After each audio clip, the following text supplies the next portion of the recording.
the red wasp is after me. Pregnant ladies and little kids better get the hell out of the way, because I am running. I'm like Forrest Gump, dude. I am running. So, the Titanic was the biggest ship on the ocean, but that didn't mean it was unsinkable. Okay. All right.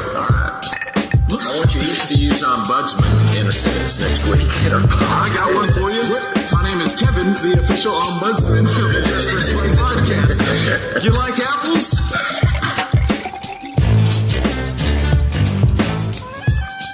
All right, welcome into the post-Super Bowl edition of the Just Press Play pod. We got the normal crew. It's me, LJ, and Pops. What is going on, guys? Woo-hoo. No, not much. What's going on with you're you? Implying that the other two are not normal. Well, yeah. Well, actually, we'd probably be the least normal of the people that come on the podcast. But the guests that started from the very beginning, a year ago now, yep, are back with you. A year ago. And we're going to break down, talk a little bit about, well, it depends, I guess, how you look at it, glass half full or half empty, about that Super Bowl. LJ may have enjoyed that. I think a lot of fans were trying to find the channel that maybe the Chiefs and Saints were playing on for the third place game to watch a different game. But LJ, I'll go straight to you. The 13-3 clunker that was Super Bowl 53. What'd you think? Man, okay. So here's the deal: is I loved it, but I also am very sad because one, the New England Patriots won, which is always a disappointment, but it's just a fact of life at this point. But two, nobody in the world seemed to enjoy this game. Therefore, they're going to keep pushing these rules in the direction against what I want, because I loved a game that was all about defense and shutting down the interior linemen and, getting the ball through, or running the clock through, running it in time of possession, special teams being absolutely key and the most important thing happening, but nobody else in the world seemed to enjoy it. So this is a bad day for me. Well, so I will say I did enjoy the game for the fact that you mentioned it was between Wade Phillips and Bill Belichick and Brian Flores on New England side. The defensive minds were it's not like all of a sudden Josh McDaniels and Sean McVay forgot how to call offense. They just were stymied by amazing game planning on the other sides. And that was fun to watch. And I want to get into him a little bit, but Dante Scarnecchia for the offensive line coach for the Patriots, how he was able to do what he did and not get Tom Brady hit for the whole postseason, not just this game. Unbelievable.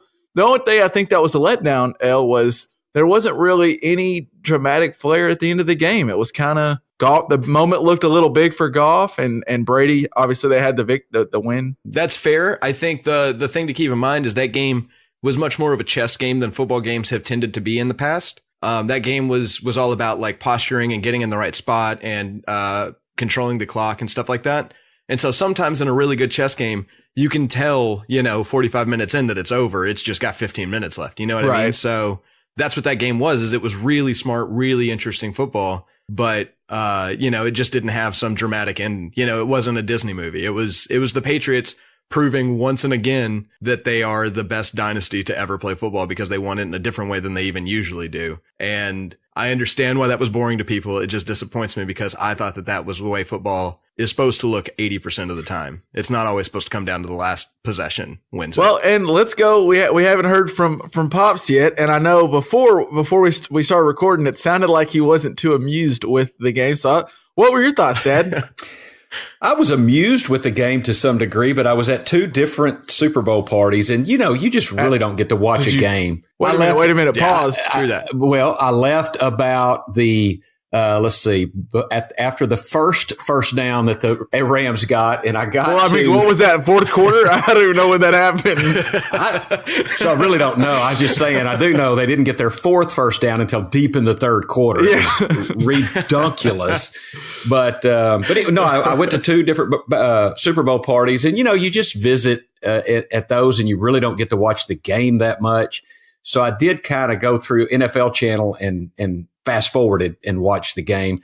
Big thing stood out to me, is I think LJ hit it, is that interior line of New England controlled Sue and Donald. And that was it. I think we said that if Brady's shirt's clean at the end of the game, the Patriots win. And his shirt was clean. I think he did get sacked one time. They called it a sack. But it was an amazing, 3-0 nothing. Or it was 3-3 at halftime. What was 3-0, 3-0 at half. 3-0. 3-0. So I couldn't believe that no scores. Barely losing to a 2-0 half for the lowest scoring half in a Super Bowl There history.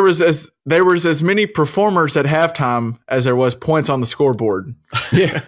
I actually saw that Big Boy drove further on field than the Rams did all game long. Well, to jump on that, I saw that the only play that the New England Patriots ran in the red zone was the one that Sony Michel scored on. So, and if that was the only play New England did LA ever get in the red zone? I don't think they did. I don't know if they did. I mean, no one got into the red zone until the third quarter. Yes. I mean, one play in the red zone all game long. Incredible. Oh, it was my jam. Oh, I loved it. LJ's eating it up. I loved it so much.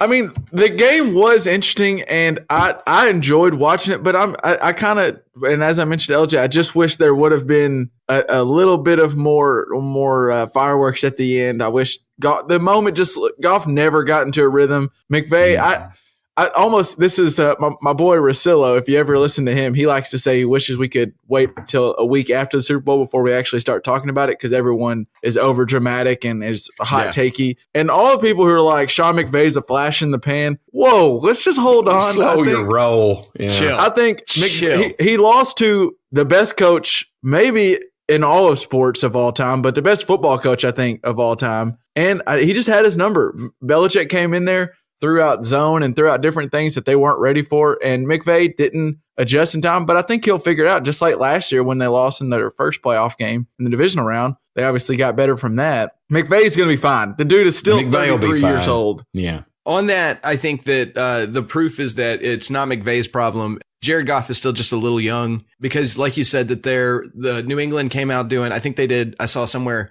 that they did 90% of the time they did man up for the whole playoffs. And then in this game, they did I think 30% of the time they did man up. So they went mostly a zone. Yeah. They changed their entire look against them. And then the other thing that they did is they came to the line of scrimmage with 3 different looks that they would cycle through. And they would always wait until McVay's voice got out of Jared Goff's helmet to put their final look on the field. And so it was all in Jared Goff's hand to try to beat maybe the best football team to ever play. Well, and that's McVay didn't have as much to say as he usually does. I think if anything, it probably pointed out a little bit, and I don't think this is necessarily a limit on Goff's career going forward, but Goff's still a young quarterback. And he does, McVay tries to, some might say he babies him a little bit and tries to kind of look at the defense and give him a read. And like you're saying, the Patriots would change it up after McVay's out of the helmet. So now he's out there. Basically, he's been riding with training wheels and now he's just riding without. And he's also doing it against the Patriots defense that they weren't great all season, but in the playoffs, they were great. I wrote down they held in the first half of games, they only allowed teams to score 7 points all postseason. And that includes shutting out the Chiefs and Rams, who are both number 1 and 3 in the regular season in scoring offenses. And that defense stepped up huge in the playoffs. I think this Super Bowl, to me, I know some people might have said this solidifies Brady as the GOAT quarterback and GOAT of all time, maybe in sports. I don't know. I think we mentioned it a little bit I know Pops and Uncle Tony kind of were saying it last week.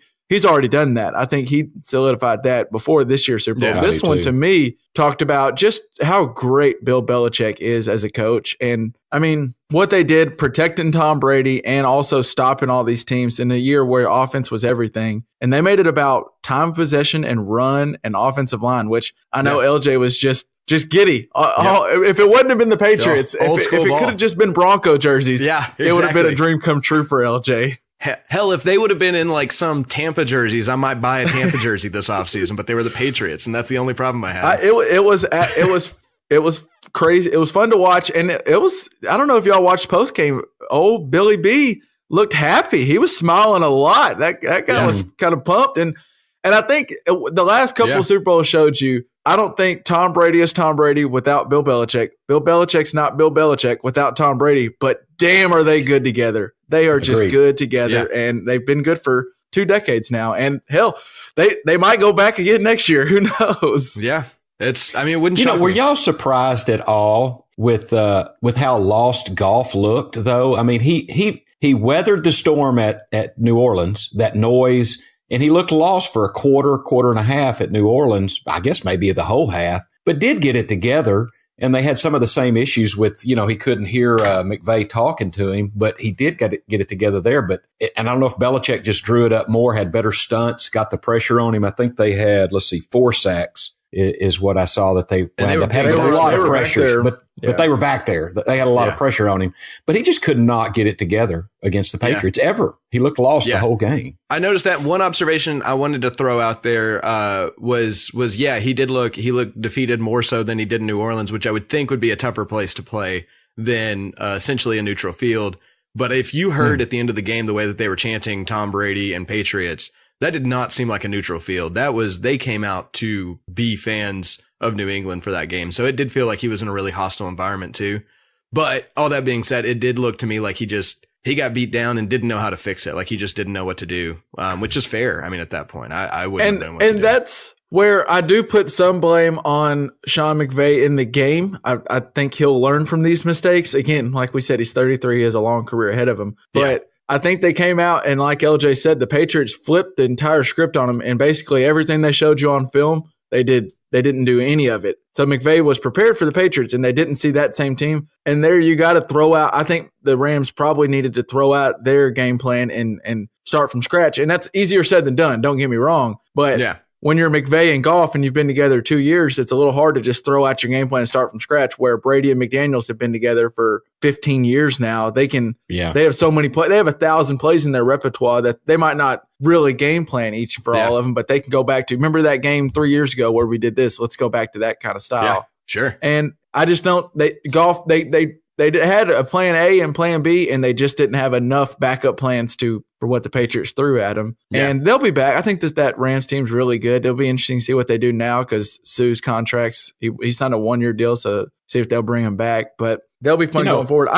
Go ahead. I thought, LJ, you hit on something that, I mean, the Patriots are pretty resoundingly a hated team. I think that's fair to say. Yeah. And they were certainly the favorite in that game, or they had more fans there. But if you think about it, so the Rams were at L.A. and left to go to St. Louis. So the people that did like them in L.A. way back in the day hate them, right, or dislike them. Then they played at St. Louis for a number of years and went back to L.A. So the people in St. Louis can't stand them. They're not going to root for them. I just thought that was a very interesting thought that they don't really have a home because they've left the two towns. The LA market was I believe the second lowest major market in ratings for the Super Bowl.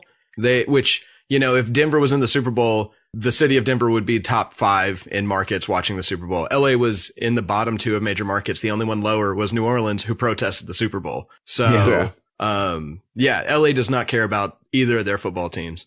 And they got 2. That's why, and that's why the Raiders are playing in San Francisco instead of LA while they can't get a Vegas stadium. So, speaking of the Saints, real quick, that loss had to be heartbreaking for Saints fans, or that game to see the Super Bowl the way it was, because you got to think, if you're the Saints fans, Drew Brees and Sean Payton score more than 3 and it maybe score 13. They have a better chance in that game. Like we mentioned, you're sitting there thinking McVay and Goff couldn't adjust. Brees and Sean Payton probably would have made somewhat of adjustment. You just got to – it'd be one thing if the Patriots dominated them or if the Rams looked great and it was a great game. But now the Saints fans are like, damn, we probably would have we could have won the Super Bowl too. So I think Saints fans feel that way. I don't know if Sean Payton feels that way because the Patriots did dominate them. It was not a big score difference, but they destroyed the Rams. It was just a beatdown of any proportion you could imagine. And I think it's fair to say the Saints had, with the exception of one horrible call, they had everything going for them. They have their home fans, the loudest stadium in the NFL. And they still couldn't beat. Now, it was a horrible call. I'm not trying to belittle that. You see Jimmy Johnson, right, Kevin? Is that who it was that said, don't let the refs give you a chance to don't take even it? Don't even let the refs give you that opportunity to beat you. Yeah. And they did. And they did. So I wanted to talk about, we talked about the coaching of the Patriots and how this Super Bowl and playoff run, I think, kind of really showed you just how good they are. But I got to give some love. LJ loves the nerdy stuff and those the up front and the battle of the trenches, like Dad talked about, the one that was going to matter. What that offensive line did all postseason is just amazing. And shout out to Dante Scarnecchia, who's 70 years old and retired once and when he retired, that was when the year actually the Patriots lost to the Chiefs and on like Monday Night Football got crushed. And a lot of people, it was like 3 years ago, and a lot of people said, oh, their dynasty's over. They only made 3 Super Bowls since then. But Skarnecki got called by Bill Belichick to come out of retirement, and he did. And what he's done with that offensive line, they played the Chargers, Chiefs, and Rams. I think we talked about the keys to those games in all of the playoffs for the Patriots were, can they protect Tom Brady versus Ingram and Bosa? Can they protect Tom Brady versus Dee Ford and Houston? Can they protect Tom Brady versus Aaron Donald and Sue? And against all of Wade those guys, Phillips. The answer is yes. Yeah. a resounding yes. They allowed, in total, in the playoffs, they allowed 1 sack, only 7 hits against Tom Brady in the whole postseason. And I looked at just to see what those dynamic duos for each team did. Donald and Sue combined for 2 tackles and 1 quarterback hit, no sacks. Ford and Houston combined for 2 tackles, no QB hits, no sacks. And Ingram and Bosa combined for 3 tackles and 1 quarterback hit. So they made all those players basically non-factors. Wow. And he did this with, I was looking at his offensive line. It's not like there's a ton of crazy talented guys on that offensive line, at least high draft picks. I mean, not that you know of. It was guard Joe Thuney, drafted in the 3rd round. Guard Shaq Mason, drafted in the 4th round. Tackle Marcus Cannon, drafted in the 5th round. Tackle Trent Brown, drafted in the 7th round. And David Andrews at center, undrafted in 2015. I mean, they're just guys that they're not just the first round talents. And we talked about how the Cowboys are building by drafting offensive linemen early. The Patriots didn't even have to do that. They just have great coaching and they picked the right guys. And it was amazing. Great management. I think it's fair to say that with apologies to Mary J. Blige, Skarnecki was the real MVP. He was in the game. Well, let's get into the MVP of the game. I think did Pops? Did you call Julian Edelman to win the MVP? You know, and I wished I would have bet it because it was 20-1. And you know what? I did get online to play some bets and I put some money in the account, but it didn't clear in time. And then I forgot to go back. So, damn it. Well, Mr. Popular was over there going to all his different Super Bowl parties, so he wasn't able to get his money down. Jet setting and forgetting. Yeah, I guess so. But Julian Edelman had a huge game. I was wondering who would get MVP of that game. Really, the defense, probably collectively, the Patriots defense just deserved that MVP. Or that O-line, but you can't do it to O-line, but you can't do it collective. So I get Edelman getting it. And this conversation has been going on on NFL Twitter, if you will, for the past 2 weeks now. And I guess we'll get to be the end all say all, because I'm sure we'll be the last ones to talk about it because it's kind of been going for a while. But what do you think, Dad? Julian Edelman, is he a Hall of Famer or not? That is so hard to say because I just read an article where they said he won the MVP and he's a cheater, because he used PEDs. So, I think he's the first Super Bowl MVP to have to suspended during the year for PEDs. Wow. He is right on the cusp. I don't know that I can say that he is, but I mean, his playoff reception totals, I don't have them handy, but they're out of this world. No, I think he's not that great though. Aren't they? I thought he was just shy of Jerry Rice. I think Jerry Rice is the only one. Because he's had 18 playoff games. Well, Jerry Rice had 29 playoff games. I mean, I understand that. No, I understand that. I'm just saying that, like, if any other good receiver had that many playoff games, then they would be knocking on Jerry Rice's door. But Edelman is sitting here rocking 78 yards a playoff game. Is that Hall of Fame worthy? He's got 5 touchdowns in the playoffs. Is that Hall of Fame worthy? If playoffs is all we're going on. I will tell you this, Julian Edelman was uncoverable in that game. They could not cover him. And that happens to him about once a year. LJ, so go ahead. LJ is going to be the con, but I think he's on the cusp. I'm on both sides of the argument, and I have a stance, but just for the Julian Edelman, possibly a Hall of Famer. Just looking at all time in postseason, the dude comes up for Tom Brady on 3rd down in this January and February every single year, and if you look at all-time postseason leaders in receptions, there's Jerry Rice at number 1 with 151, and that is in 29 playoff games, LJ. That's a lot of playoff games. I understand. Julian Edelman is number 2 with 115, and he's played 18 playoff games. By the way, Reggie Wayne is 3 at 93. He's played 21 playoff games, so more than Julian Edelman. Okay, all right. Receiving yards, Jerry Rice is number 1. This is insane. He's number 1 at 2,245.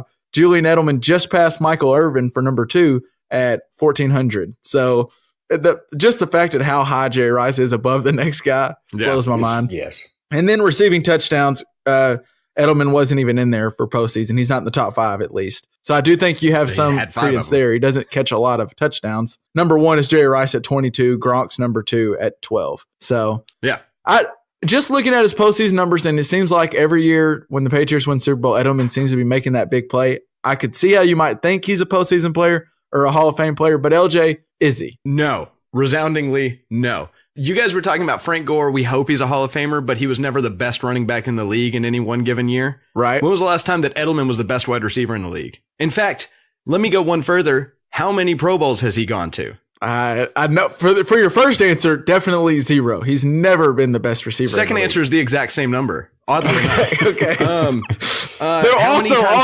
also they don't go to the Pro Bowl because he's usually getting ready for a Super Bowl at that time. Oh, hey, that might be fair. That might be fair.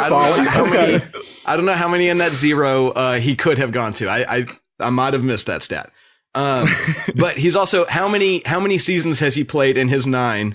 10 games or more? 4. How many 1,000-yard seasons has he had? 2. He is not a Hall of Famer. He's just straight up not. He's a good player who comes in clutch, but he is not on that list. If Atwater can't make it into the Hall of Fame, Edelman better not make it into the Hall of Fame. Like, this is absurd to even have this conversation. He makes some good points, Kev. Well, no, I'm actually on LJ's side. At first, I kind of thought for a second, I was like, man, Edelman might be a Hall of Famer. But then I thought about it, and I'm with LJ. I was like, well, there is some good moments on the first Sunday in February that Edelman's had. But let's go look back. And I just looked at other receivers drafted in 2009. That's the year Edelman was drafted. Crabtree was also drafted that year. And if you compare receptions, yards per catch, touchdowns, and yards per game, Crabtree is killing them in all of them. And none of us are saying Crabtree is a Hall of Famer. Crabtree has more than 2,000 yards receiving in his career, and he also has more than 24 touchdowns than Edelman. So he's killing them in those stats. Another guy that was drafted in 2009 that's beaten Edelman in all of those stats,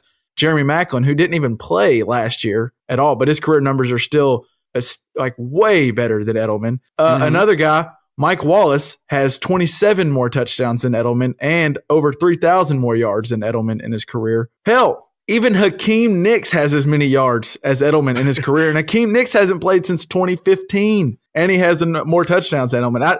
He's not a Hall of Famer. He just has some good moments, and as for a Patriot fandom, he's probably going to be up there. I think Bill Simmons on his podcast said Edelman might be his favorite Patriot. He's up there in the top 5 now of all time. Sure. I get it.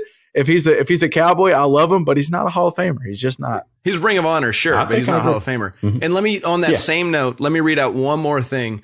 So Pro Football Reference, which is like the best stat page in the world, at the near the middle bottom of the page, there's a similar players sort of index for players. And so you can see who's had similar numbers, similar like averages and stuff like that. So like, I'm just going to name off who they've got listed as similar to Edelman in stats. And you tell me which one of these people deserve to be in the Hall of Fame. We've got Al Toon, Lee Evans, Elbert Dubinion, Paul Flatley, Carl Pickens, Carlos Carson, Louis Lips, TJ Hushmanzada, Jeremy Maclin, and Percy Harvins. Percy Harvins, yeah. Louis Lips, yeah. Louis Lips, yeah. That's where Edelman sits stats wise.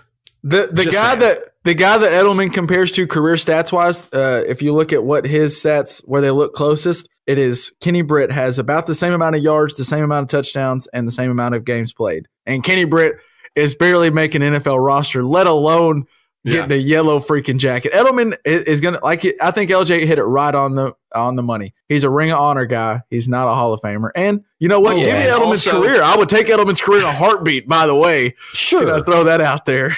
But also 4 games this year. The only reason you're asking this question is because we get to see him all in January and February every year. Well, who was it? Tony Romo that shouted it out. We get to see him on the biggest stages. Was it Tony Romo that shouted out that he's a Hall of Fame player? Somebody did during the broadcast. And that's it got said during the broadcast. Well, the conversation kind of got started after the AFC Championship game. And then, then it just has gone over. Since he won MVP, it got more. What's funny to me is that NFL writers over here debating, is Julian Edelman a Hall of Famer and all this stuff? And he is known, like he has been, I don't know if convicted's the right word, but he's guilty of taking PEDs and faced the suspension. Yes. Where baseball writers are like, the best player of all time, Barry Bonds, who has the best numbers by far, is not even in the conversation for the postseason because he may have taken steroids. He's not even for sure that it just, that made me laugh a little bit. Well, and where do you think, so he took steroids this offseason, where do you think those gains went? Do you think they just went away when he stopped taking the drugs? Like, he still had the extra muscle mass, the extra speed or whatever. Like he's got the benefits from the damn steroids all season. Now that might be the only reason he stayed healthy this year.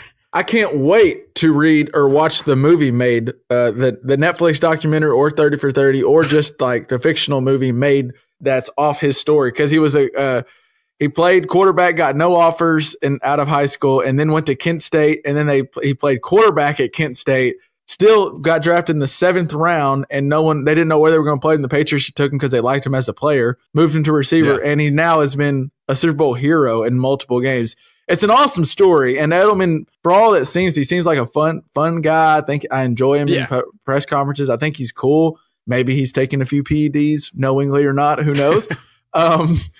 But he's got the ugliest beard I've ever seen in my life. I'll say that. He's got the uglier stay beard. Warm in the winter. That's a hell of a playoff. It is a hell of a playoff. It's not pretty though. It is not pretty. Whatever, man. I think your beauty changes when you've seen negative 55 wind chill. So. Yeah, LJ and Hannah are survivors of the polar vortex. Shout out to those Chicagoans out there. Yeah, no doubt. While we're on that real quick, I can't remember her name. I'll have to look it up and put it in the show notes. But this one lady, I think, bought 80 hotel rooms for homeless people during the polar vortex. That's pretty awesome. Is an unbelievable person. Like, there needs to be more people like that. I wish I'd remembered her name. We'll definitely get her in the show notes if you want to know more about it. But oh my God, that's such a cool story. Very cool. That is cool. Shout out to her. The house and she's spending thousands. Yeah. I wanted to give the two people not recording with us. They were on last week's 2-part Super Bowl preview, and that's Tony and Hannah. Both picked the Rams. Or wait, they picked they picked the Rams, so they were wrong on the score.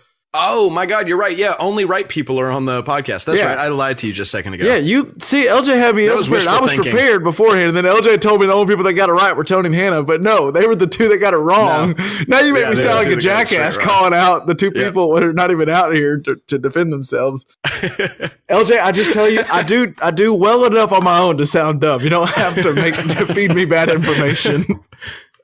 You're like the Edelman of this podcast. You come through in the clutch, but when it comes to prep work, you depend on me too much, and it's a problem.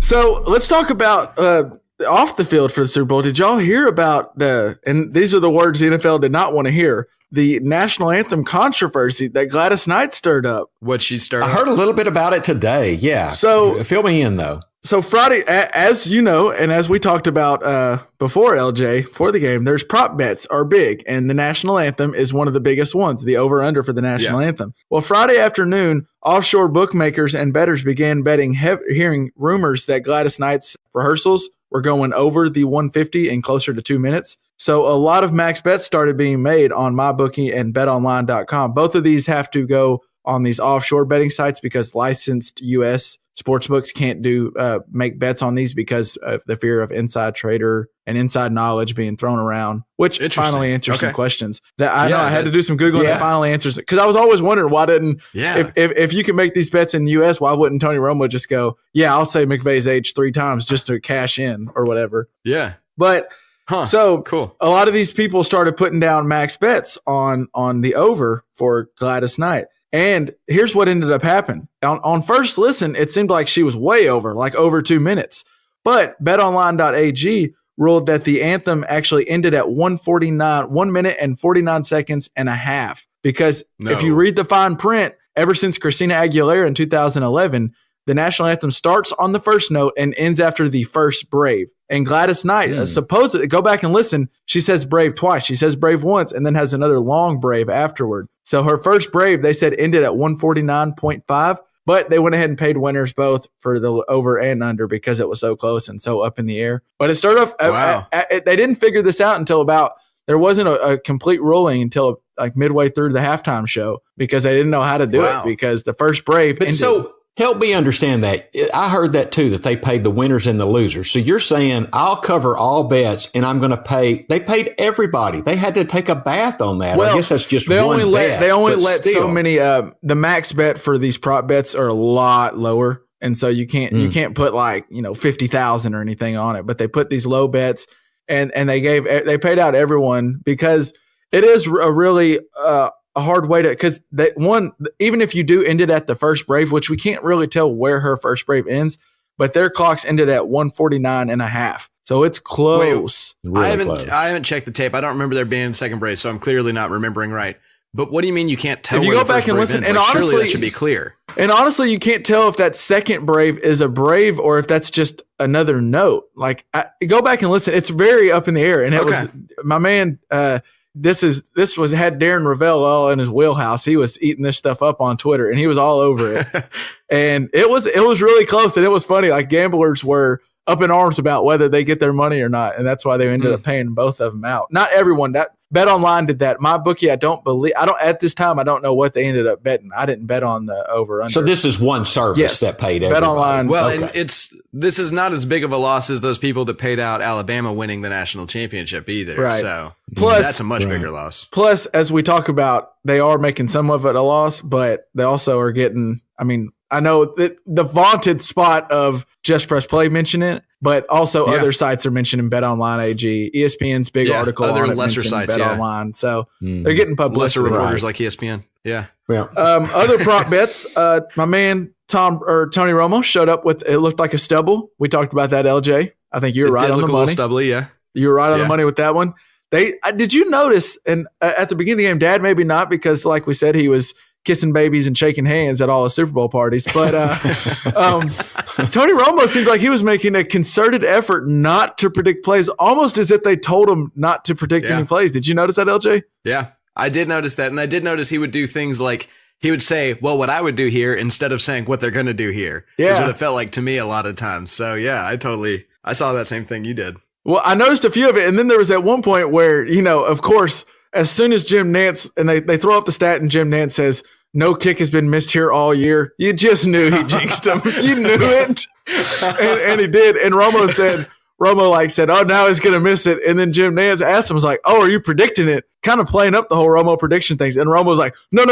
I'm not predicting anything. Like, he was quick to point out that he's not predicting whether it's just a fun kick or a play. There was also a moment where, since we're talking about Tony Romo, it was hilarious. He kind of leaned into the joke, and when Jim Nantz introed him, he said, like, Tony Romo, welcome to the Super Bowl, or something like that. And Romo said, oh, man. Romo was like, oh, I've been waiting to hear that for a long time, Jim. That made my day.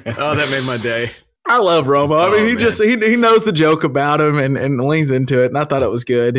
I also think he seemed kind of genuine when he said that too. Like, it wasn't totally a joke. I think totally there's part of him for that his whole life, and he felt really good to hear it. Yeah, like part of him was making a joke, and part of him, like, his heart broke. Just a little piece of his heart fell off because he was like, "Oh, I'm making the Super Bowl as a broadcaster." I don't know. I felt it the other way, but maybe that's just perspective. I felt like he was totally like, hey, I didn't make it the way I wanted to, but I'm here right now. I'm doing something amazing. I felt like he was taking the positive on it, but maybe that's just my perspective. I don't know. Well, and I think he's getting some mileage out of the fact that he is so renowned as an announcer. He's been received so well. Yeah. So I think that eases a little bit of the pain. I don't think he saw this coming. And so I think it eases a little bit of the pain of him his last year in Dallas. Yeah, agreed. So I guess on Romo, what'd you think? It was his night on the big stage. There was a lot of talk about, I think there was more talk about an announcer before the game than I've ever remember seeing. A lot of people want to talk about Tony and the big game. What y'all think? How did you? Dad might not have heard of much of him, but go ahead, LJ. I didn't hear much. I mean, what I heard, he sounded fine, of course, but I didn't hear much. I was going to say the same. I mean, I definitely heard the whole thing. It was just Hannah and I watching on the couch eating Paradise Provision wings is what we did. Hey-o. But that's all we had, and so I was really more watching the game than listening, to be honest with you, because it was my kind of game. But every time I did tune in really and let my ears, Romo did a great job. It was no surprise. I don't know if you were asking, it makes me feel like other people disagreed. I don't know. I think some people, just the game, just so much that was disappointing that they didn't like it. It wasn't Romo necessarily. We talked about this before the game, LJ, and it was how we like to watch the game. And it sounds like, so Dad frequented the parties, and I'm all about going to social gatherings. I like bumping shoulders, people talking with everyone. But when it comes to the Super Bowl, this year I kind of just watched the Super Bowl at my house. I mean, there was a few people came through for a little bit, but for the most part, it was kind of just me. And I could hear the game, watch the commercials and the halftime show. Thing. Nice. Yeah. It's very underrated. It might be the way to watch the Super Bowl of all games. Like, maybe for AFC and NFC championship, let's go have a big party. Yeah. But for the Super Bowl, it was kind of nice, like really hearing everything and watching everything. Yeah, I agree. I think I totally agree with you because plus it's late on Sunday night, so it's over late, and you're at your house when it's over. I think I like the idea of just watching the Super Bowl at home, kind of chilling. The only thing, very few people. The only thing I really missed, so I cooked me a nice meal. Like I had a good meal to eat, but I didn't have the good like dips. There was no good buffalo You don't dip have a potluck. or mac and cheese. There wasn't the smorgasbord of all the good dips. And last year's Super Bowl, I had. We were missing the 7-layer. Yeah, last year I was able to scoop all kinds of dips. So I will say you do miss out on some of that. I guess you could just make yourself a ton of dips if you wanted to. And just the other thing too, the other benefit to watching it alone is Lane's not sitting there while you've been drinking too much either. So so you can't make stupid bets. That is true. That is true. Yeah. There's not someone there to cash in on my dumb ass.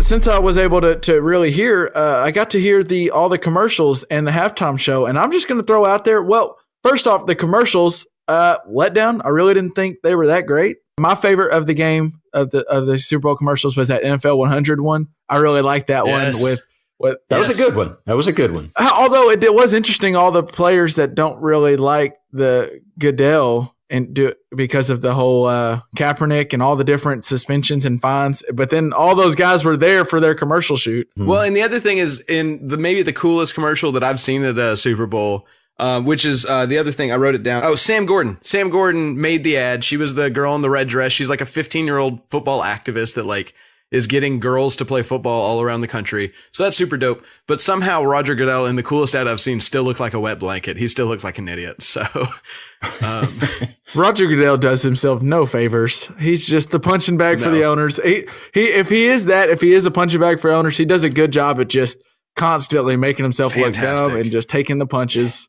Dude, he's making what, 33 million a year? Let me be a punching bag for 33 million that's a year. He's earning that money because he's doing his job well, but I think I could earn it a little bit better. I'm just saying. NFL that's fair. That's fair. LJ, but golly, I'd like his LJ, paycheck. what was your favorite commercial of the Super Bowl? That was it. That was the one. The 100. I liked the Game of Thrones Bud Light just because I'm amped about Game of Thrones. We need to do a Game of Thrones like theory episode before the new season comes out. Love it. Yes. But, I was excited about that, even though it was like super corny and terrible. But one that was kind of a stretch for Bud Light to go there because if you're not a Game of Thrones, you don't even get what was going on. And then it was also like the scene that they decided to show was a guy squishing someone's skull. I mean, that's and also spoilers too. I mean, like if you've seen the show, you know, but to watch to go on YouTube, if you want to watch that commercial, you have to like be over 18. Like it makes you say that you're over 18 to watch the commercial. Oh, that's amazing. That's a little stretchy. And I'll get to, it was interesting though. Yeah. We, Hannah and I were watching it and we were both like, is that the mountain? No, that's Robert Strong. That's the so I don't want to say too much because I don't want to put a spoiler tag on it, but yeah, it was like weird. Well, we've talked about it before. If you haven't watched Game of Thrones yet, you're behind. And I think if you catch a spoiler, we're going to do an episode. I swear I want to do 2 episodes. We're going to do a Game of Thrones predictions episode. And we're going to do, I want to do an episode where we bring on Benji and try to figure out whether Game of Thrones or Lord of the Rings is the best fantasy series of all time. All right. Well, that's in the hopper. That's in the hopper. That needs to happen. I'm 100% game. So Dad, your favorite commercial of the Super Bowl? Well, mine's different. I loved the Stella Artois commercial. I'm torn on that one. Loved it. Which one was that? I don't remember it. Because Sarah Jessica Parker. Right. The dude. Okay. Well, Sarah Jessica Parker was on there first, and I mean, she's hard not to like. She's easy on the eyes, and she's easy on the eyes, and married to Matthew Broderick, who's kind of an odd dude, but I actually like him too. I love Matthew Broderick. I like him more than Sarah Jessica when the dude Parker comes in, and everybody's running into each other and ask the dude, "You want your White Russian?" He goes, "No, I'll take a Stella." And he even says it kind of odd, Stella Artois, or whatever. I don't know. I love the Big Lebowski. I love the dude, and I'm pretty fond of Sarah Jessica Parker. So I like that was my favorite. Did you see the little cameo from the most interesting man in the world pop in there? Yes, I did. Yeah. And the most interesting man in the world. He's flipping sides. I mean, shoot, KD's going to the Warriors. The Sprint or the Verizon guy works for Sprint now or whatever. And the most interesting man in the world is now drinking Stella, or as the dude would say, Stella Artois. So I mean, Artois. The only problem I have with that commercial, Dad, is that like 3 weeks ago there was a tweet from Jeff Bridges where there was, I guess, the shooting of a little teaser for that commercial. And it led all of us to think, is there a possibility of a Big Lebowski 2? And no, it was just this commercial. I'm a little let down, but any chance I get a little more of the dude in my life, I'm with you, Dad. I love the Big Lebowski. I mean, yeah. He really brought the commercial all together. The dude did. He really brought it all together. I was just waiting for someone to bust through and be like, "You're out of your element, Donnie." I mean, that was pretty good. Did you see Bud Light caught a little backlash in there? Apparently, they think that people that drink light beer are worried about whether it's made with corn syrup or not. I don't think that's like a major concern of their demographic. Well, I'll tell you. Okay, so I might get myself in trouble with the Corn Farmers America, just like Bud Light apparently did. But that made me consider which light beer I'm going to buy next, to be completely honest with you. I don't know why that's necessary in making beer, and knowing that Bud Light doesn't do it, knowing that like Sam Adams doesn't do it, knowing these craft breweries that I drink all the time don't do it, makes me think, okay, so what's Coors like, what shortcuts are they taking? It does make me consider that. So I don't think it's the stupidest ad of all time, although it did get him in a lot of trouble with a lot of different groups. Yeah, it was stupid in that way, for the sure. Corn Farmers of America or whatever, like they're receiving a lot of backlash from them. Like literally the official Twitter account of the Corn Farmers of America like started tweeting at him, and I don't think people that drink corn Bud farmers Light have too much time on their hand though, because everything's made of damn corn, ethanol, corn syrup, cornbread. Well, those are the three things I thought of on the fly. So. I know. I was talking to my coworker. I was talking to one of the guys I work with, Andrew, about it, and I was like, "Man, so really a hot seat for the corn farmers out there." And he was like, "They don't know hot seat. They make everything. They can do without Bud Light's money. They'll be just fine." Right. Every damn pig, bird, and cow in the world eats corn, so they're fine. Oh, another honorable mention for commercials. I love Jason Bateman in the elevator commercial. I don't know if you guys saw that one. Oh, I didn't see that one. That was go Google it. Although, just because anything Jason Bateman does, really, I don't know why. I just love Jason Bateman. I love it. Yeah, that was exactly going to be my comment. Was it anybody besides Jason Bateman? That commercial would have been awful, but with him in it, it's somehow endearingly gross. I don't know. Like, I love it. He's just such a weird guy that I love. So on to the thing that had many people's talking, and that was because we saw a nipple reveal on the halftime show, and this time it's apparently okay. It's fine now to show Adam Levine's nipple. I mean, all right, let's just get into it. LJ, I don't think it sounded like from the way you were texting during the game, you weren't too amused with the halftime show. Thoughts? No, I was not, for two different reasons. And we'll start with, first, I want to give a shout out to John Payne for sending us a video on Facebook. But they teased this sweep victory from SpongeBob thing, and then they played it for literally a second and a half and then moved on before they even actually started playing it. They played like the intro to it. It's like, if you're going to tease this damn song for a week, either do it or don't. Like, don't play this stupid game. It was kind of like they tried on that. It was like they saw people wanted it and they wanted to give people a little taste, but they didn't actually want to do it. If you're going to do it. If not, don't. I hated that. That was dumb. I agree. Well, and I think Tony nailed what happened in the halftime show. Is the energy was really good towards the end, but it was not good throughout the halftime show. It didn't feel like the way that Prince did, and it didn't even feel like the way Justin Timberlake did. It didn't feel like the good halftime shows. It felt like the weak halftime shows. But the biggest thing I want to mention, if you guys would humor me, and we'll talk about Kaepernick for just a second. I mean, seriously, just a second. No, I'm just laughing at the way you said humor me. Well, I don't know. Every time we talk about anything having to do with social justice, I'm like this, like, I don't know, whatever.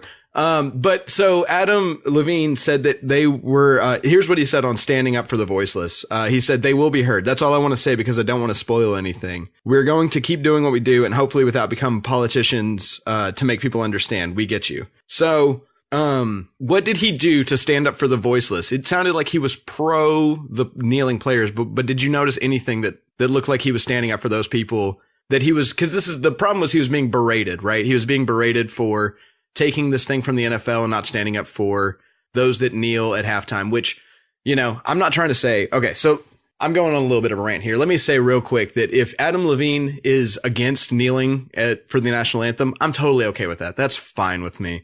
And also, if he doesn't care and it's just not his opinion, that's also fine with me. But what I want to hear him say is, I get it. I don't want to get into it. I've always dreamed of playing the Super Bowl, and the NFL gave me just a shit ton of money. So I'm going to do it, and I'm not going to do anything else with it. But what he did instead was he promised that he was going to stand up for this. And then he did nothing besides like those little lanterns that the audience members were holding. One of them said knee in it. So it was just such a bullshit political answer that he gave. And he said, I don't want to be a politician. Like, he's just as bad as the politicians. He's worse than the politicians. On that note, I get where you're coming from. Adam Levine got put in a tough spot where he was kind of by taking it. I don't know. He was the second choice. So automatically, I think people were going to dislike their performance, and it wasn't what people wanted on the halftime show. And then the Kaepernick thing's tough for him because I would bet that he was urged by the powers that be not to ruffle feathers on it. So then just say, I'm not going to ruffle any feathers. Yeah. Like, I just want to play my music. That's all you have to say. But he said, I'm going to give a voice to the voiceless. And then he even defended it later by tweeting out the words that he had written on some of the damn things, and then the other words that didn't. Like, he just had this stupid half-assed answer. And it's like, I would much rather, if you're going to, if you don't want to stand for something, I get it. Like, I'm not trying to tell everybody that they need to be pro this. I'm also, if you do stand for it, I'm not even expecting everybody. Like, if someone handed me millions of dollars, which the NFL doesn't pay for their halftime performers, by the way, but if they did, I'd have a hard time turning that down. But I just wish he would have said, look, I don't want to talk about it. I'm just here to play a show. Like, I'm here to play a song. And that would have made me respect it a lot more than for him to say, I'm going to do this thing. I'm going to stand up for you people, and then like literally do nothing. So that, and then claim that it's a spoiler alert is the reason he can't tell you what he's going to do. Like, it's even more bullshit then, because spoilers suck. As far as the halftime show goes for the Super Bowl, it seems like it's hard to do that and then come away with a good perception. It seems like people are tough on how they grade the halftime show. I mean, you really got to come out and perform your ass off. I get it's huge publicity, and it's great. I mean, everyone saw it and everyone's talking about Maroon 5 and Adam Levine. So I think you take it if you can, but I don't know. It almost seems like a lose-lose situation. Like, even after Justin Timberlake last year, I thought a lot of people, I thought it was good, but a lot of people were disappointed with his halftime show and didn't like, whether it's his jacket or what he's wearing. It just seems like us as American, especially the social media age, more people are looking for reasons to dislike something than to like something. And the halftime show is the epitome of that in my eyes. Well, and on that too, it's the one that everybody's watching, regardless of whether you have any interest in Maroon 5 or not. Like, there's everybody, or, a good, I can't remember the number you threw out a year ago, Dad, but like a good half of America is watching this game. And so, you've got people that love or hate you. And so the ones that are going to hate you are going to do it loudly. But I will say the good publicity, I mean, as soon as he took that tank top off, she had to go get a drink of water when the halftime show was done. I mean, ladies across America were okay with that halftime show. And so I think they might just take that. Well, I still have a problem with Nipplegate. We can't show Janet Jackson's, but we can show Adam Levine's nipples and tatted up chest and stomach. I mean, that dude had some stats all over him. Dad, do you have any thoughts on the halftime show? You've been awfully quiet over there. Oh, I got to watch a little bit of it. I guess I didn't know the whole thing that LJ was talking about. I wasn't there. I was aware there was something, and I need to look it up and see what all that's about. I mean, also, you don't need to don't add that hate to your and life. maybe not. I mean, honestly, I thought it was okay. I mean, I probably would just as soon he left his shirt on, but I don't care. It doesn't bother me. I like Maroon 5. I like that they did a lot of songs about Jane, which was by far and away their best album. I wish I'd have done the prop bet where they had, would she do She Will Be Loved, because there was like a lot of money. Nobody thought that they would do that kind of chill song. Yeah. And so I thought the halftime show was okay. I mean, nobody beats Prince. Prince was the best, in my opinion. Andre 3K could have had something to say about it. That was my biggest disappointment, was that Andre 3K didn't step out there. I was waiting on him to pop up. And he just never did. I thought Big Boy was good, but I wanted some 3-stack in there. Yeah. He wouldn't have been Prince, though. I said that. I'm just going to throw it out there before anybody thinks I'm serious. Prince was the best halftime show of all time. Andre 3000 doing a little cameo would not even have come close. I mean, maybe if he had his own halftime show, we could talk, but. Well, Super Bowl's over. Football season's over. I'm sure we'll get into some draft stuff way down the road. Now it's LJ's favorite time of the year. We're getting into NBA season, and there's some big stuff going on. Yes, Anthony Davis. Is there any news? The biggest. Well, by the time I'm nervous to say anything, because by the time we get out, I think this will come out on maybe Thursday, so that's trade deadline day. So maybe something happens. As of now, the Pelicans are asking for everybody not named LeBron James from LA and all of their picks. I mean, they're asking for everything, and LA's, I think, finally pulling out. I did see Mr. LeBron James decided to get bored during the Super Bowl and tweet out and ask for all the hype guys for the news in the NBA. Yeah, he did. He did have a little cryptic. It was funny. He had this full tweet afterward talking about how the game was, and he had like a review of the game, and he talked about the commercials and the game and the halftime show. But he conveniently left out his real cryptic tweet in the second quarter where he's like, "Where's Woj and Shams? Where's the breaking news at? What's going on in the NBA?"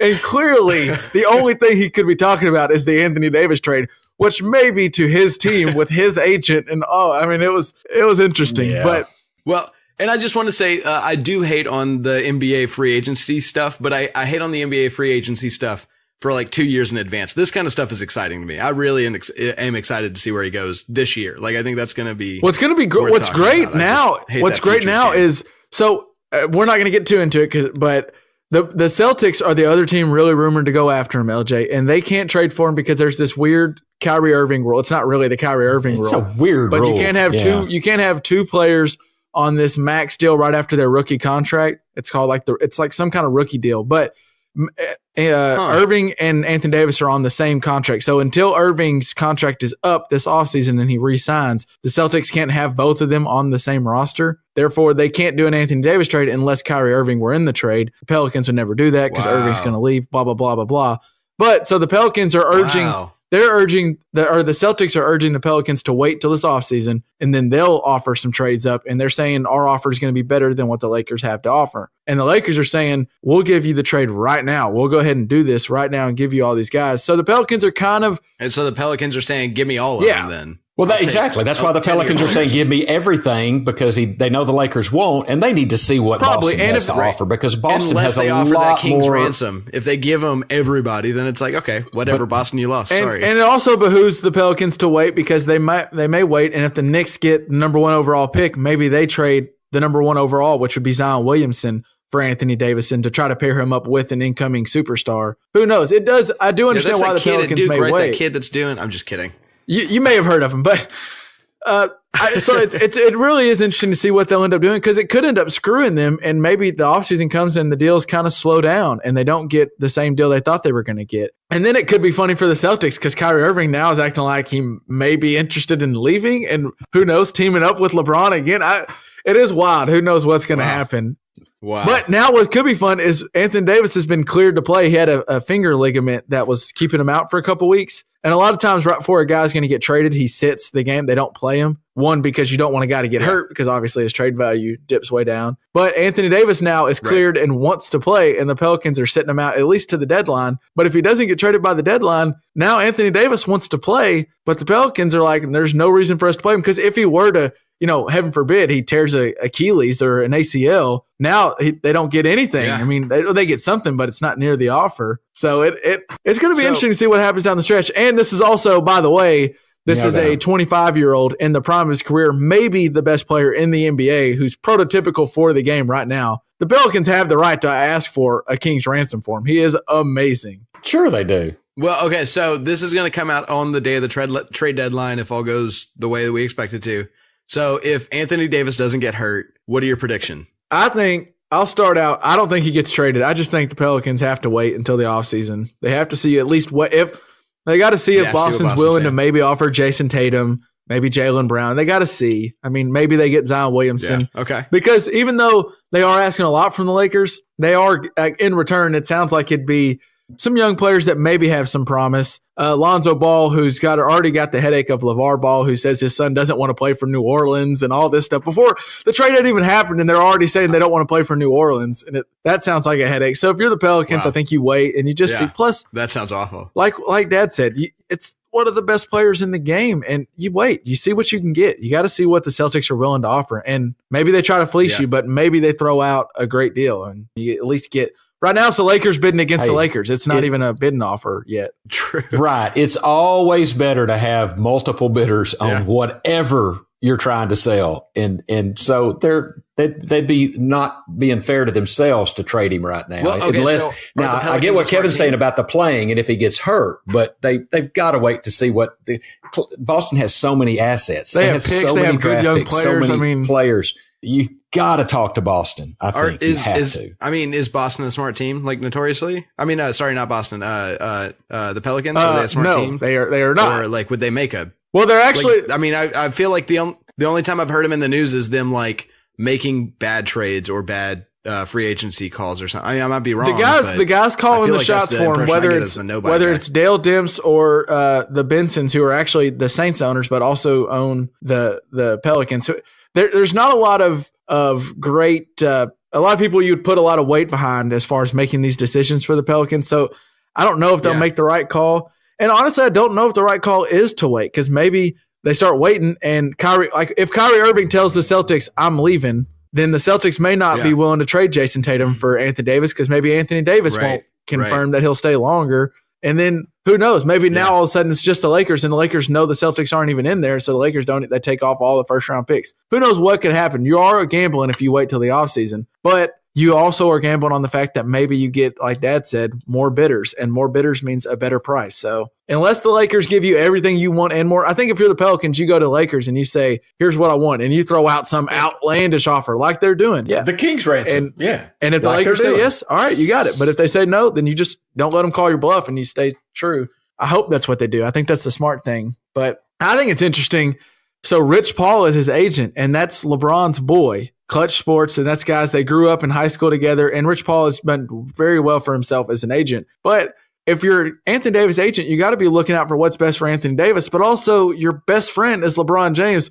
Clearly what's best for him is that Anthony Davis finds his way to LA. I wonder if that has any kind of riff. I mean, they can't really talk about this stuff. Like him and LeBron, if they're having a glass of vino tonight and they're just drinking a little wine, do they have a conversation about where Anthony Davis is going, or is that like confidentiality? I don't know. I would bet that they don't talk about it. I bet LeBron talks about it. I bet you Rich does not. That'd be my guess. Who knows what happens? And it's funny, by the time we come out with this, like Anthony Davis could have been traded to who knows where. He'll be a Sixer. Yeah. Ben Simmons for Anthony Davis is something that's gone out there. There's really no telling. I kind of want to see the Nuggets get involved, because I think Jokic and Anthony Davis would be freaking awesome to watch together. But that's neither here nor there. I'll make Denver basketball great again. I'll watch that. Get him up in the pile high.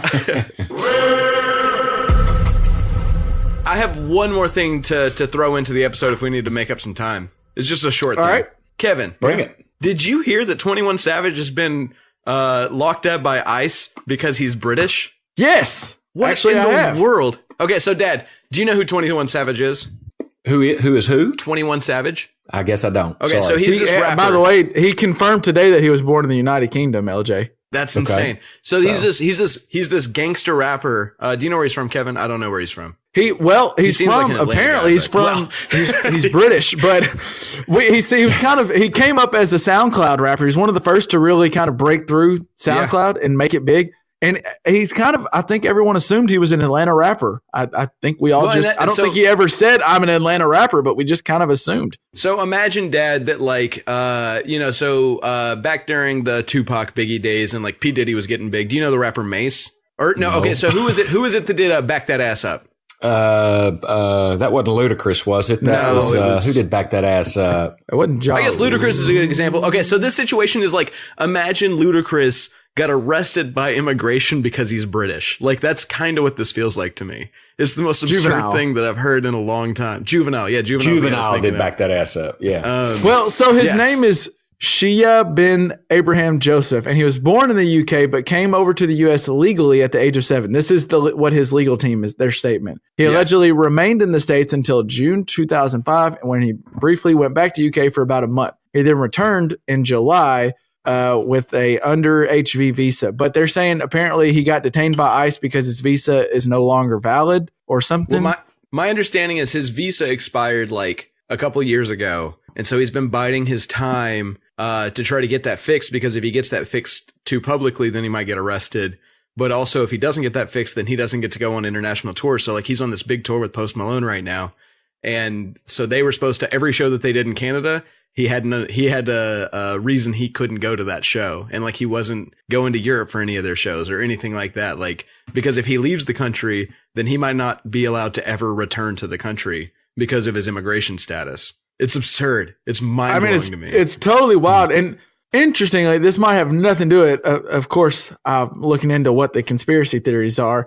Just the other day, he released a 2018 track where he kind of criticized the country's immigration policies, where he said, went through some things, but I couldn't imagine my kids stuck at the border. Flint still need water. And then he goes on to say some expletives. But so one talks about the border and then talks about the Flint, Michigan stuff. Yeah. So maybe, and so some people are like, oh, he went at the government, and you don't go at the government. They'll do whatever they want to you. And that's why he got detained by ICE. I don't know. It's the weirdest story.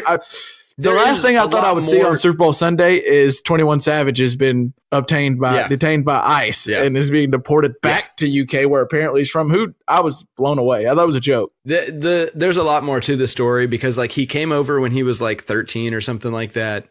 7. And so like his, he came over when he was 7 and then came back when he was like 13 or something like that. I mean, maybe I misunderstood, but he came when he was too young to be an independent. So like who was in charge of him? And then like, if no one was in charge of him, then like, does he not get some leeway for being a child who was an immigrant that somebody just left here in the country? You know, like it's a weird story. It I don't know who should have been in charge of that, but it is like, I never would have thought that I would have heard, like, of all the things that rappers do that get them in criminal trouble, I never would have thought that the Atlanta rapper, like Quavo is British. If you've listened to any 21 is from Sudan or something. Like, if you've listened to any 21 Savage, then you know he raps about plenty of other things, as LJ says, that could get him in trouble with the law. Yeah. The last thing you would think is because he's not from America. That was the last thing you thought he'd be in trouble with. When there is a theory, just on that, as you say, Kevin, that ICE doesn't necessarily have to tell you the truth to the public. So they can detain you and not tell anybody why you're detained. And so some people think that it might be people trying to get him out of the country, be it the FBI or the CIA or something like that, because he's done some awful things, but they're Al Caponeing him. They're getting him on tax fraud, metaphorically, instead of getting him on, murdering people or something like that. So there's something interesting there too, but it is wild. I'm with LJ. That I thought that maybe the NBA could do like an Anthony Davis trade on Sunday, and that would take some headlines away from the NFL. I never thought 21 Savage and ICE would be taking headlines from the NFL. Yeah. That blew my mind. Right. Which I guess that gets us to a perfect segue, and that gets us on to what we're listening for the week. And we haven't done this in a little while, and I kind of want to start with LJ. LJ gave me a little teaser. I got a little taste of what LJ's been listening to, Dad, and let me just say it's pretty freaking cool. LJ, why don't you tell us what you've been listening to? All right, so there's this dude named Mark Rebier, I believe is how you say his name. Truth needs to check this guy out. That's for sure. Yes, for sure. So I'll also send you guys a YouTube link. But this guy, okay, so what he does is he's got a loop pedal, and he just writes music on the spot without any prep or anything like that. He's just a damn good musician. And specifically, there's this video I'll send you guys where he was on Sway in the Morning, who he hosts this hip hop radio show or whatever. And you got to give it a minute for the audio to correct, but he writes this awesome beat on the spot about being on this radio show. And the dude is just, you can check him out on Spotify and YouTube. He's just this really good, like, funky hip hop sort of white dude artist. Like, I think, Dad, you're really going to like him. I'm glad, Kevin, you liked him. That's he was awesome. cool. But Mark Rebier, I'll check him out. He was like, at one point he was on the, like, live on the radio, and he was just making him beat up like as he was going. And it was badass. Yeah. It was cool. He's really neat. We'll put that video on our website, but it's crazy what he can do without any sort of anything written at all. Like, he's just making it up as he goes. It's incredible. Cool. And for mine this week, I threw it back a little bit. I know LJ, me and you have talked about Kendrick Lamar before on the pod, and we talked about Damn and some other things that he's done. I was listening to some old Kendrick, and I went back to his first studio album, that Overly Dedicated, and Section 80. Yeah. I listened to both of those on Saturday while I was kind of doing some stuff around the house. I just put some headphones on. I was cleaning up, and man, I forgot how good his album. Just if you look at like his list of when he put out like Good Kid, like Section 80, Good Kid, Mad City, and then To Pimp a Butterfly, and then Damned. I mean, that was a hell of a run he's been on. And I'm just saying, I love Kendrick Lamar. If you're gonna put something for the What We're Listening Pops, they're all Overly Dedicated. It was his first studio album. That thing was my jam, and I just on Kendrick. We talked about trying to figure out an intro with Truth, and we haven't really settled on anything yet. But you talked about like rigor mortis, right? Yes. And like that trumpets. So after you said that, I was like, I'm going to sit down. I'm going to sit here. I'm going to try to come up with something like that. Oh my God, it's hard. Like that's just some genius work that they put together. Like I can't even imagine. Yeah, Dad, listen to the beat of Rigor Mortis. Like it's just I think you're gonna really like that beat. I don't know if I think you like Kendrick, so I think you'll like the song, but that beat is fantastic. I do like, is that on Section 80? Yeah. Is that the It's album? on Section 80, the album. Okay. All right. I'll check it out for sure. And Pops, what about you? What have you been jamming out to? I'm Some excited. Maroon I don't know 5, what you've been Adam listening Levine? to for a long time. No, songs about Jane would be a good one to say, but it's not The what I've been acoustic listening one, to. Oh yeah, I mean that was just one of That's the just best an albums. honorable mention for the halftime show. And if you were upset with the halftime show, just forget about it and go play songs about Jane, the acoustic version, and you'll enjoy yourself. Fantastic. But I reached back just because it came up on my phone, and I think I've actually mentioned this before, but Collective Soul, Discipline Breakdown, that album came up.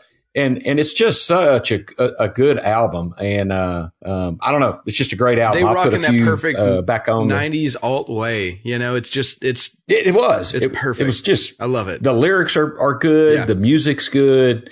It's good, solid music. So that's kind of what I've been listening to. LJ, by the this way, week. speaking of 90s music, there's a band announced they're doing another summer tour this summer, Okay. and it will be Third Eye Blind is going to do another summer tour. Woo. They'll be coming to Rogers, Okay. Arkansas at the Amp, and they'll also be at the same venue we saw them at in Chicago last summer. Okay. Huntington At Beach. Huntington Beach. Well, They're we doing might it. talk- Jimmy Eat World. Jimmy isn't Eat it? World. Yeah, they're going to be touring with Jimmy Eat World. What? Yep. Oh, it just Yeah. takes some Yeah. time a little bit. Man, but the tickets for I looked because I'm going to try to go to the one at Rogers, and me and Dad were talking about it. The tickets are expensive, more expensive than I've ever seen a Rogers a concert at the Amp. I don't know if it's. What are they? I mean, I can look them back up. Like the standing only was like $88. $895. They were like $87 for the standing only general admission, which is usually like $37 at Amp. Wow. Yeah, that's pretty pricey for them. Wow. But I mean, you know, it is, okay, so the here's, set sounds here's the good. other thing Third to Eye- watch out for, though, Yeah. is while Third Eye Blind was here in Chicago, XEB, do you guys know what XEB is? Nope. So it's the guys, it's because, Third Eye Blind now is Stephen Jenkins and a whole bunch of people he's hired, right? Like that's what Third Eye Blind is. Yes. So XEB is all the people he's fired. And so they tour generally the same time Third Eye Blind does. While we were watching Third Eye Blind here in Chicago, the Jaegers were watching XEB in, what's that casino out there by you, Kev? Choctaw Casino? Choctaw. Yeah, they were playing at Choctaw. So, I'm just saying while they're touring, there's some cheap tickets to basically the rest of the band that we've loved our entire life, but never get to see them live. So, just throwing that that sounds out there. kinda cool. Keep an eye out for Okay. XCB. Yeah. Yeah. I may have to check By those the out. way, if And you're they're usually much cheaper. if you're gonna go get some tickets, go over to Okay, where would I go? TixSplits.com. I would go to TixSplits, and if you go in there and you put in armchair in the promo code, you get 10% off your total purchase.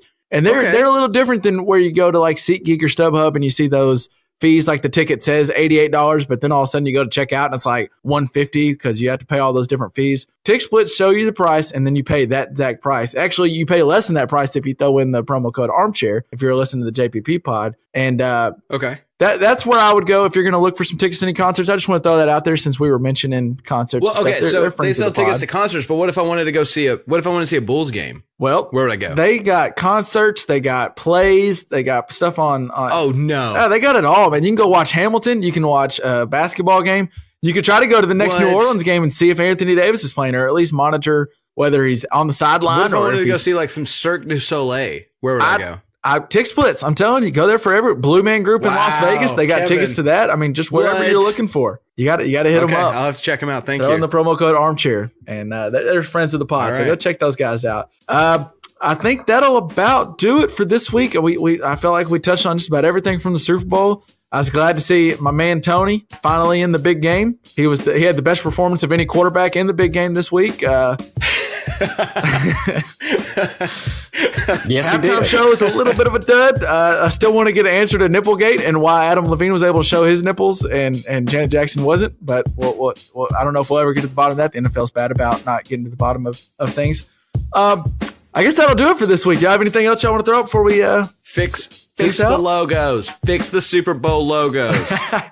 You got to stay on that. We got to get some petitions. Also, they should have played more SpongeBob, but that'll do it. Damn right. That'll do it for this week. Appreciate you joining us, and appreciate to all the help we've had all NFL season from Uncle Tony and Hannah and everyone that's jumped on Yeah. and joined us. It's been a Yeah. great year. Yep. Already, I'm calling it Super Bowl favorites for next year. Cowboys, clearly. So we'll talk about that in the future. I think the three of us have about as good of a chance. We'll see. But all right, well, that'll do it for another week of the JPP. We appreciate you listening to us. Peace out. peace. Peace.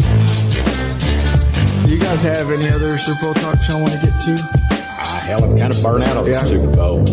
It's over. It's done. It was not the greatest game in the whole wide world. Excuse me, Jake, but I'm just sad because what you're saying right now is the NFL is going to change to there's no such thing as touching a receiver ever again. Rushing the quarterback is only going to be okay if you give him 10 Mississippi. I mean, the game has got to be more offensive. no, wait a minute.